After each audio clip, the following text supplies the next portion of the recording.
You have a huge to-do list and all of these action steps that you know you need to take action on. You own a business or you want to start a business, and you have all these steps that you know you're supposed to do, but for some reason you're not doing them.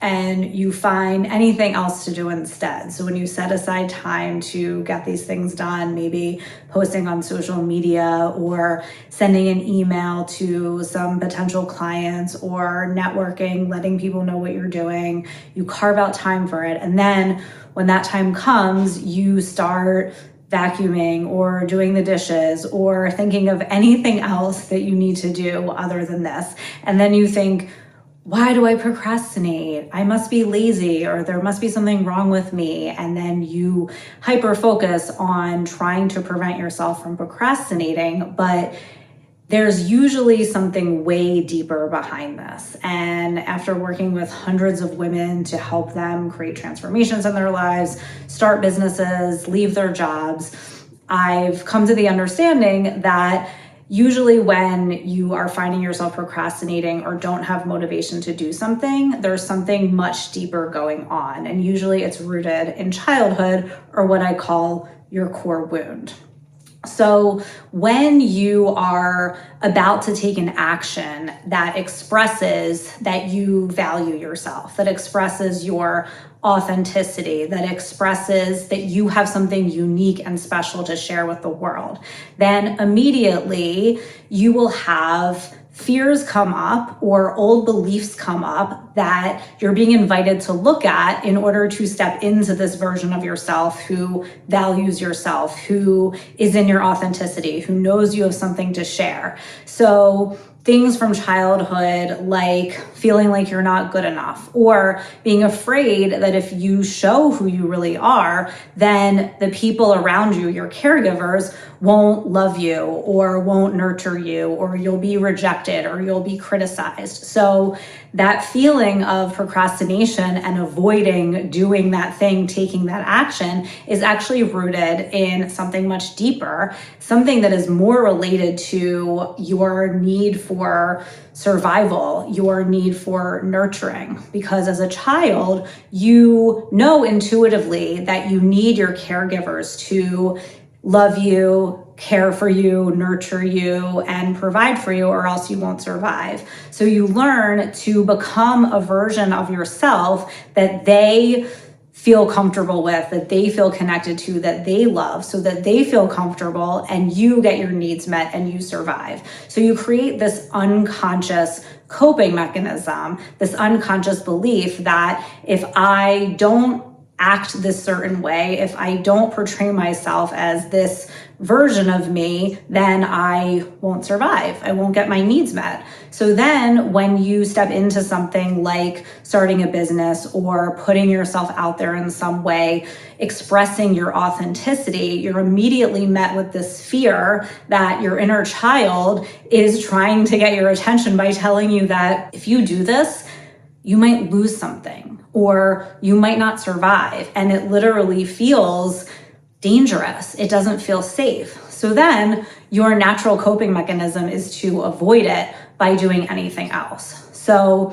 I remember when I first started my business, I would do the same thing. I would be about to write an email or about to post on social media, and I would have this fear come up, this fear of, well, what if I really don't have anything valuable to share? Or what if people criticize me? Or what if this isn't good enough? And this isn't just about mindset or doing an affirmation or forcing yourself to do it anyway. It's about getting to the root of, why is this really happening and what is really underneath of this? And when you address that root, or what I call your core wound, then taking the action just happens naturally. It's not something you have to think about. And I've seen it with so many women who will come in with the fear of being seen, the fear of what are other people going to think when I do this, the fear of, am I going to lose someone close to me?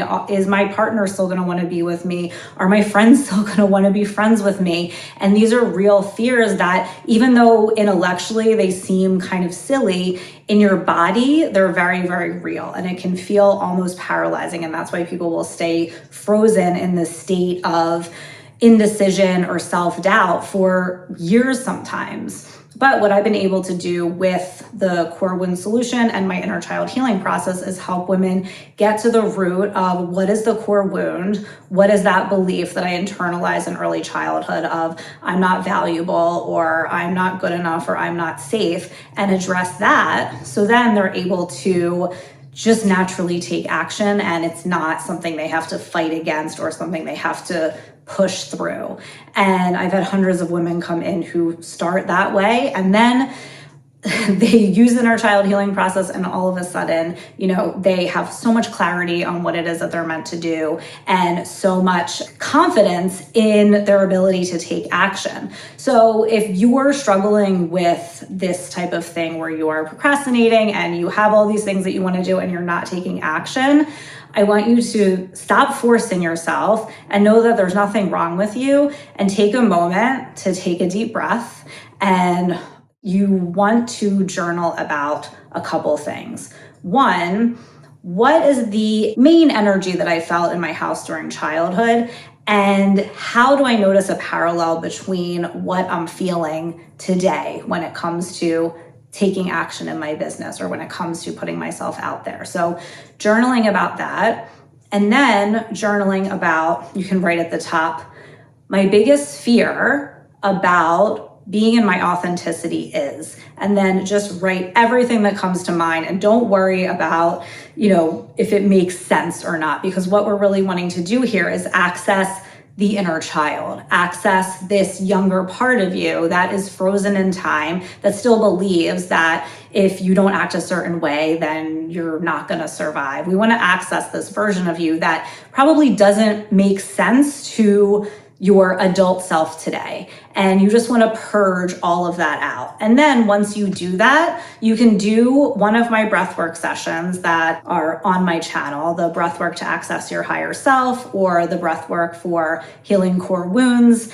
and just breathe and see what comes up and see what you notice. And if you want to learn more about the core wound and how to pinpoint it, then you can download my private podcast, The Core Wound Solution, and we'll link that below. But these are some things to start to think about. So first of all, taking a step back, taking a deep breath, and knowing that there's nothing wrong with you. You're just being invited to look at what is in your way of stepping into this next level. And when you do, then you're going to be able to move forward with a lot more ease, and procrastination isn't going to be something that you have to deal with. So do those journaling prompts, do the breath work, and then feel free to reach out to me and let me know how it goes. But this is the first step in being able to address what's really stopping you from stepping into the version of yourself that you're meant to be. You can feel it. It's just about understanding how to address what's slowing you down so that you can move forward in the way that you want.